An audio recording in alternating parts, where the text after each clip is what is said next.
Welcome back to the Snod Pod with John Snodgrass, your mortgage resource, where we're talking real estate, mortgages, and beyond. Today is a beyond episode, or maybe there'll be some real estate talk. I don't know.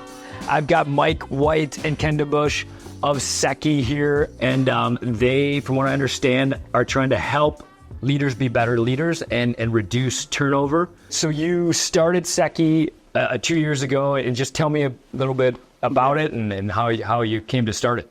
Yeah, so I've been in factories all over the world and worked for Caterpillar, Johns Manville, Fairlight Milk, and most recently Master Lock here in Milwaukee. Okay. And every single plant that I've ever worked in had trouble with documentation, recognition, and just leaders following that process of how do you engage people? How do you hold them accountable?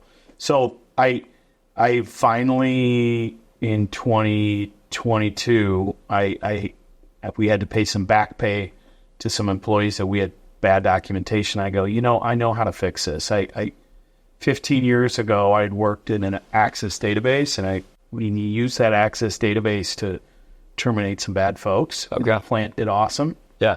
So I was like, I could do this. I bet it'd be cooler. And then I acquired just, 15, 20 more years of knowledge. Yeah. So I just started calling around and said, hey, do you know a programmer? Hey, how does this work? Hey, what would it take? What do the costs look like? And then I just asked a lot of questions. Yeah.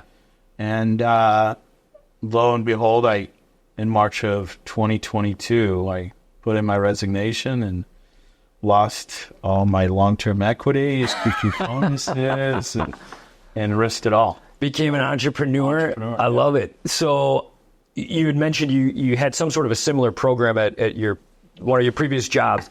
Yeah. And so it sounds like you were able to find some of the bad apples, is that right? Yeah. So originally the thought was I walked into this facility and I was young and dumb, and supervisors got on me and were like, Mike, HR's always in the way. You're in the way. We need to deal with these bad folks. And it was a union facility, so the steel workers were there. Yeah. And I unknowingly took a Access database intermediate level, and I was like, we could do this in Access. And then we worked with somebody had started some attendance tracking program at one of the other facilities. We combined the performance management piece to it. Then we started adding coaching, recognition. We didn't have that. And that systematic approach led to 55 suspensions and terminations in a plant of 300. Wow. So those so 1/6 of the plant is okay. Well, some people were suspended then terminated.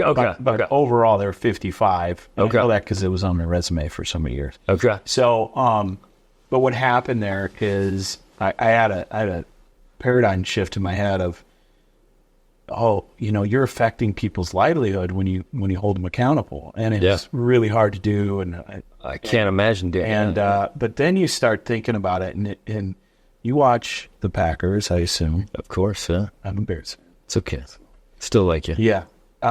So you don't allow, as a fan, people to underperform. Right. And you don't allow coaches to underperform. Yeah. And this paradigm shift in my head was like, why do I allow this at work? And we're not talking about, inches and yards and who's the next player coming in, but we're talking about somebody coming in and making your life miserable. A good employee. I'm assuming you're a good employee. I like to think so. Okay, so you're a good employee. I allow 3 people to come in, and 2 of them, one's does, and they're all right. Yeah. The bottom one literally makes jokes, picks on people, all that stuff. You got to address that toxic employee. Totally. That toxic employee will spread to the middle one, and then they'll eventually get to your top people. Yeah. But if you allow that, it's not fair to your top people. Agreed. And so what happens in this paradigm shift is like I became, in my head, I was like a bad guy, but then all of a sudden you go, wait a second, this is actually helping people. And then you see the results. Like the plant just performance went way up, and I'm going to quote Mike White here. He said this the other day I think we were talking on a customer call. but he said it's an injustice, and I wrote it down, so I'll look. It's an injustice, what he's just saying, injustice for your good employees to not address the poor performers. Yeah. And that's really where this came out of, is making sure that bad apples who can bring the team down. Yeah. And there's data behind it that says a bad apple can bring a team down by 40%. For sure. Don't allow those bad apples to filter out your good employees. Yeah.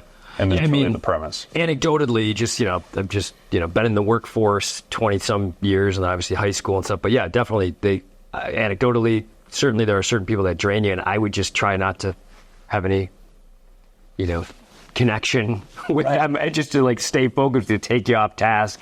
They try to pull you down. My father-in-law has a story. He worked in a factory when he was I think he was in high school, and maybe it was a summer job in college.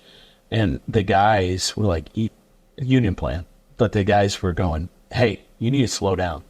If you're working in that environment, the people that are encouraging you to slow down, right, not making the company what money, right, and the idea, making me look bad. Yeah, you're making me look bad. The idea that companies can exist when you have those employees, they'll exist for a while, but then it'll eventually catch up. And it spreads like wildfire. Yeah.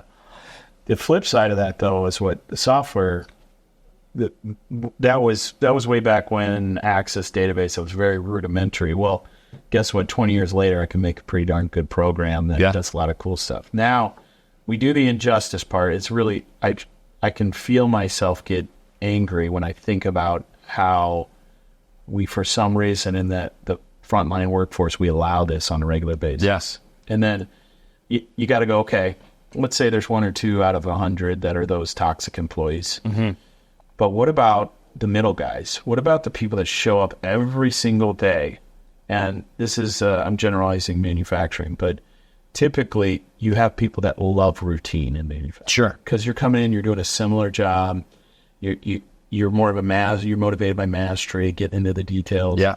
So those folks in the middle that show up every day and do their job and aren't drama and, raise their hand every once in a while, they get overlooked so often. Sure. And we generally do a good job of recognizing the top 5-10%. But what about recognizing that middle? And if you move that middle just 1 or 2%, we have customers that have increased production 15%, taken 11% out of their total costs and all that, just from addressing the bad ones. And then you start recognizing the good ones. Yeah. I mean, it makes a ton of sense. Well, hey, let's swing over to Ken here. So Mike starts the business, Secchi, 2 years ago. Yeah. Says, hey, I've started this business. You're in HR. You're both come from the HR background. Ish.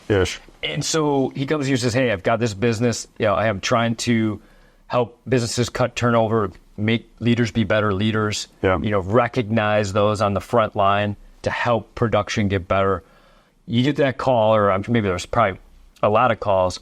How did you get to the point where you're like, I'm ready to do this, or hey, this sounds awesome, I want to do this, but that's a big jump to leave a corporate job and become an entrepreneur. Tell me a little bit about how you jumped on. Good question. Lots to unpack there. It's like 4 questions in there. Yeah, good questions though. Well, it started. Mike and I joke our relationship started at Blue Collar Coffee out in Delafield. Great coffee spot. Yeah. But we focus on a blue collar workforce, and that's not a blue collar spot.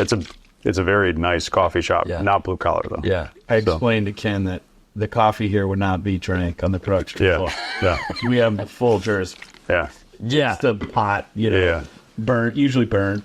So when we started our conversation at Blue Collar Coffee, we had connected through our third business partner, Rudy Neagle, who I went to college with, who Mike's wife went to college with. So Rudy, Mike's wife, Jana, and myself knew each other when we used to be cool.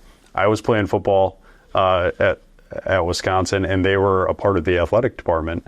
So we all got to know each other. So fast forward, man, we're getting old, 15, 20 years. And Rudy and I were talking about what he was jumping into with Secchi. And we started talking. I'm like, hey man, this is really cool stuff. I've been doing this kind of software for the past 10 years. I'd love to just give you some ideas. Okay. So it started that day at Blue Collar Coffee. We should get some free Blue Collar Coffee if we're mentioning. I'll see if I can get them out as a sponsor. Yeah. It all started that day when we just talked, and I think I still have my notebook. I took so many notes. There were so many ideas flowing. Yeah. And back to your question on leaving a corporate gig, I was working for a great company, good deal, really good deal and team that I was working with. But we had built something over the course of beginning in early 2015 through 2022, when I first started talking with Mike, end of 2022. We had built something at my previous company where we went from small to growth to growing, ultimately got acquired by a large consulting company. And I wanted to get back to those days. And I really believed in the product and the mission that Mike and Rudy told me that they wanted to go ahead with.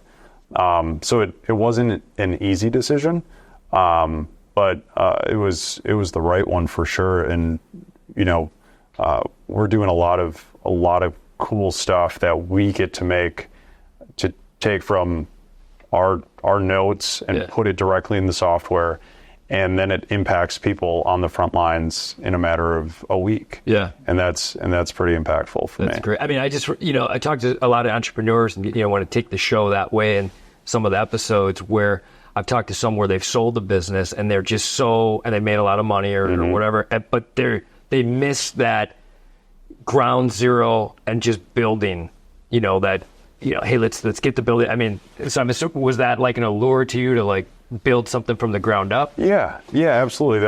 That was a part of it, for sure. And in the previous company that I was working for, we had taken a product, that software, through it, as I saw it, kind of through its full life cycle. Yeah. From the beginnings to product market fit to the point where we had some big legitimate hospitals and healthcare systems that were coming to us saying, hey, we've heard good things about you and we want to use your software. Yeah.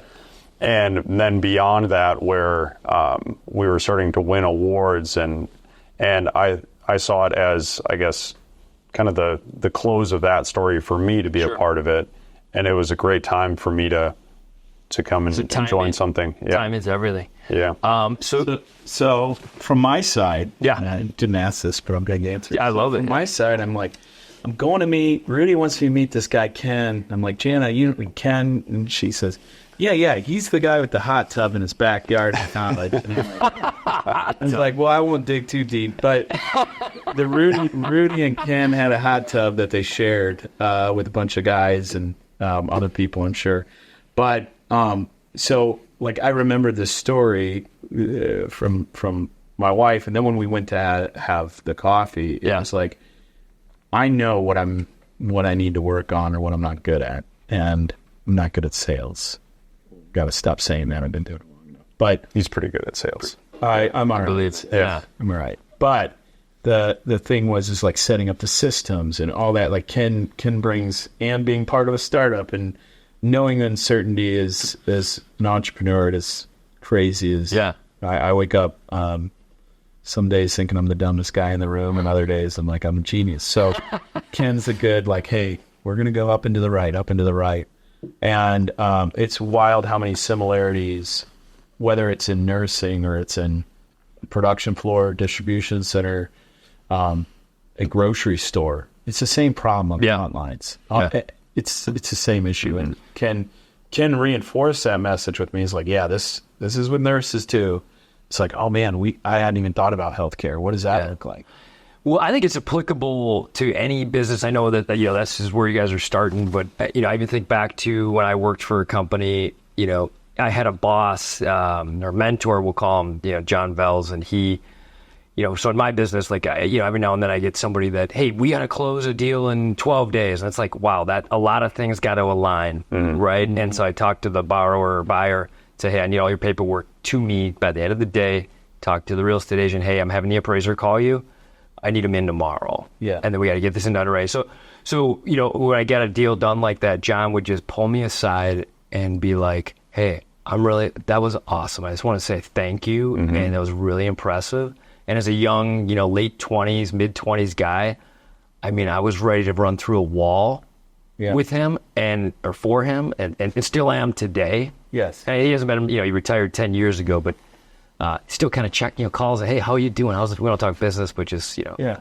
Anyways, I'm a little off topic, but like, No, I appreciated that. And I know so many of my, you know, old coworkers too, you know, just that little 15-second conversation of a thank you. So I think it's applicable. You know, I know you guys are just starting, but it could be any business. The first thing we did when we launched it, I said, this is for the hourly workforce. And like our beta customer within 2 weeks was like, hey, get our salary team in here too.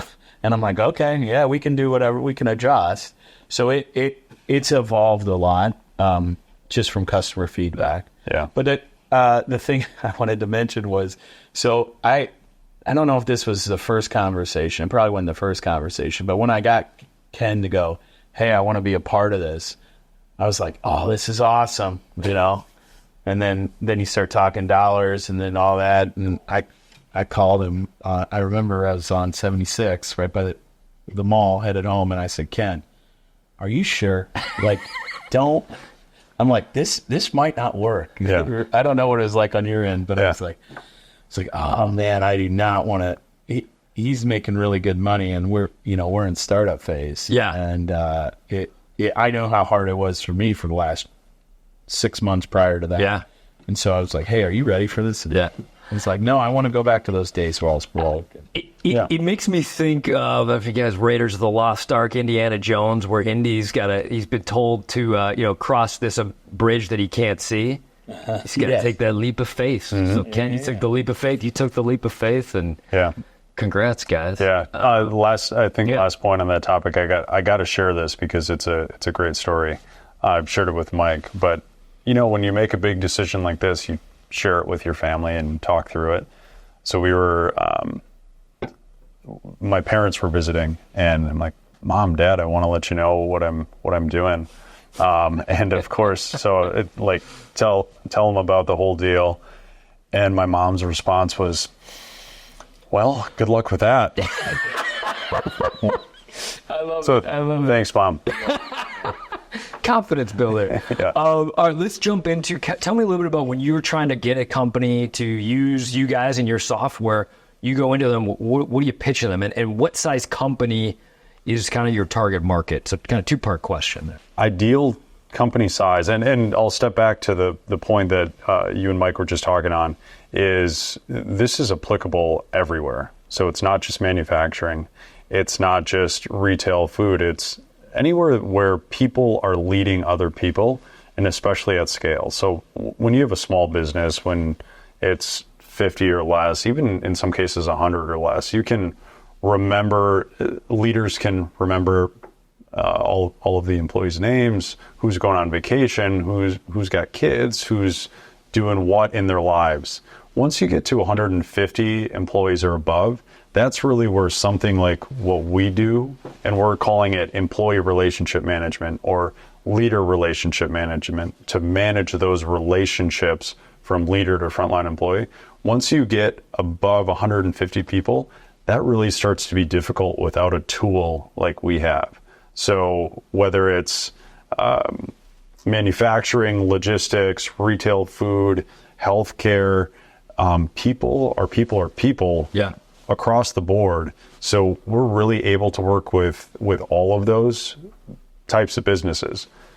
We're trying to stay focused as much as possible and stay toward the manufacturing, logistics, blue collar, frontline heavy, if I can kind of stereotype that type of workforce.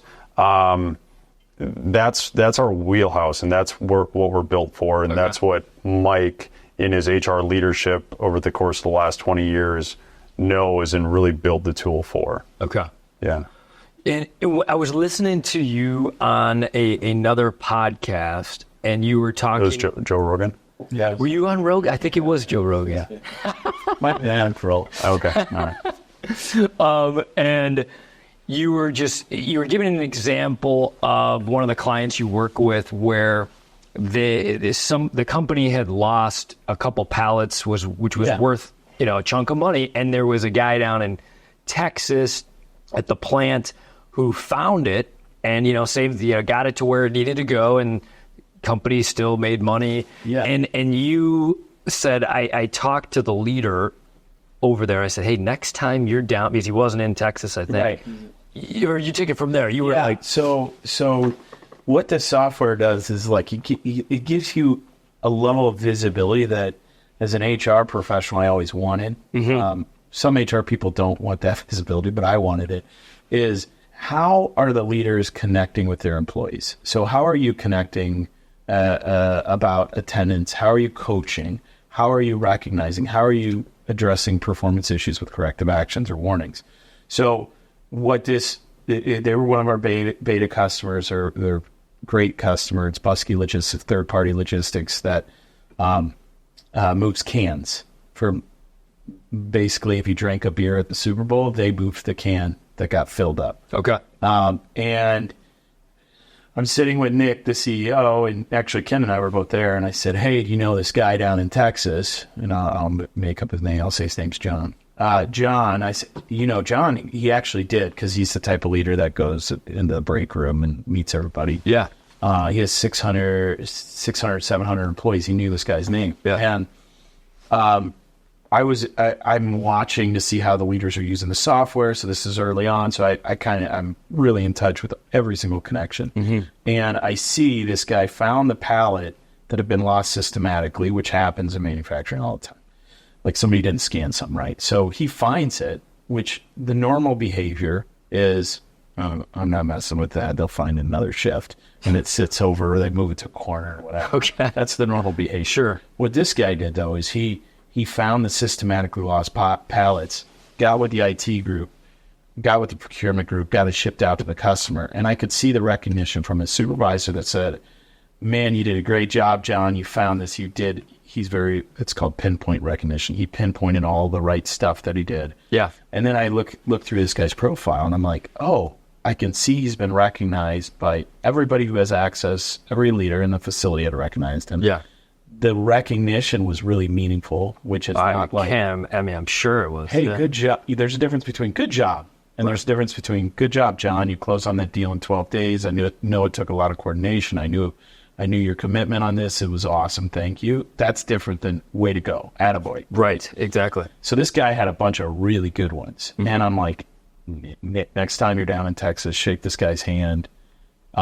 He's a star. And so Nick already knew he was a star. It would be a better story if he was like, I didn't know who that guy was. He actually knew it. Okay. So here's the point, though, is that at a CEO level, we can see who's performing. Uh-huh. And most of the time, you ask on a front line, been in a lot of plants, hey, who's good? Oh, that guy's good. Well, shoot, you fish and hunt with them, they're going to be good because you like them. Yeah. And so this huge bias of who your buddies are, who you like. Yeah. And then the other bias is what happened, what have you done for me lately? Yeah. So what we do is let's get the emotion out of this. Let's just put the data in. Yeah. And so if you build up data over time, you see the patterns of who's performing, who's not. And now we can write AI-written performance reviews. Yeah. So you've written performance reviews for people? I haven't, but You haven't. No. Does it sound fun? No. It's freaking horrible. Even when it's a good one, it's horrible. Because you always got to think. And even in my situation, the most I've ever had is 8 people reporting to me. Uh-huh. And then I spend probably a week getting that all together. And then I dread it because somebody's not getting a good review. And then I dread even the good review because they're not going to get the increase. They wanted the full increase, but they're getting the medium increase or whatever. Mm-hmm. What we've done is if I take all your recognitions all year, if I take your attendance and I take your coachings and your corrective actions, and I summarize that, it's a click of a button, a full review of what. So they've got a summary of everything, like, hey, I know what to do, and go talk to that person and give them a proper, not just attaboy. Right. You get to sit down I did it with 8 people and I hated it. Yeah. our supervisors that are using this have 30, 40 people reporting to them. Yeah. A review is not really happening. If it is happening, they're pencil whipping the hell out of it. Yeah. So.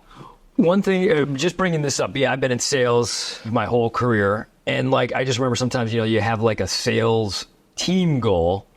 And what sometimes frustrated me was, and I'm sure others too, like I did a ton of the goal of, there was, I did a lot of work, and then there were some people that didn't get a lot of work. Why are they getting taken to Corpers at this steak meal? Like, what the heck? Yeah. So this is your lunch story. The buying lunch for everybody at the plant. Yeah, I bought lunch for everybody at the plant. So we had a good month for a good couple months, maybe quarter for safety, and part of being strategic HR is buying lunch for people. Unfortunately, like I don't want to be in the tactical HR world, but you got to do it every once in a while. And so I'm buying lunch, and it hit me. I spent $7,000 at a Subway, big plant. And all I'm getting them is chips. I didn't even buy drinks. Yeah. Right? Like there's chips in a it was nicer than Subway. I'm blanking on the name. Jimmy John's. Jimmy Jersey Mike's, one of those. Yeah. And they gave me a deal, and it still was about $7,000. Yeah.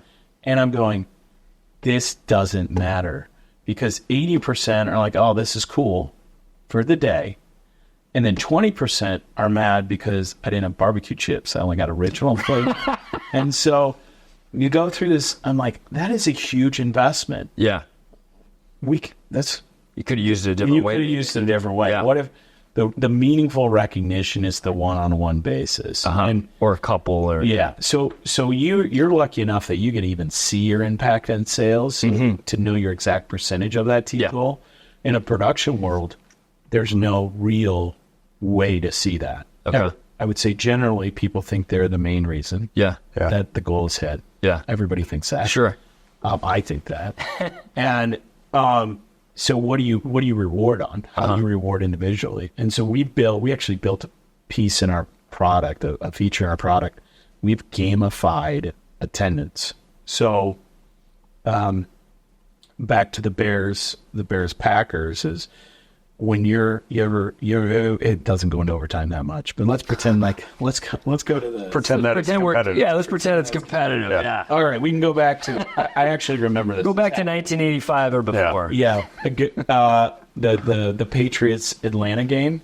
I was in Georgia at that time at a facility when it went in. It was like the Super Bowl? 28 Super Bowl. Yeah, that was a crazy game. Super Bowl Sunday. Yeah. I mean, at Georgia, so everybody's watching the game. Yeah. Goes into overtime. Everybody's disappointed. Our call off that next morning, it probably was like 70%. Yeah. Like the facility, and I believe it. I actually called off. I was sick. But that call off day, like we made decisions that probably weren't good for production. So what we've done is we've gamified attendance, so individuals know how many days in a row they've got without missing. So you walk into factories and you see it's been 100 days since our last injury. We've created that for it's been 100 days since your last attendance occurrence. It's been 300 days. So that when they go into overtime, Atlanta goes into overtime, or Packers-Bears goes overtime, you go, I'm not going to do the overtime shot, or I'm not going to do the drink every time Taylor Swift comes on TV. Yeah. Because you have a streak now. I have a pride point. Yeah. And I'm not aware of any customers that have tied any dollar amount, but there's a huge pride point, and it's a way to differentiate yourself from others. Yeah.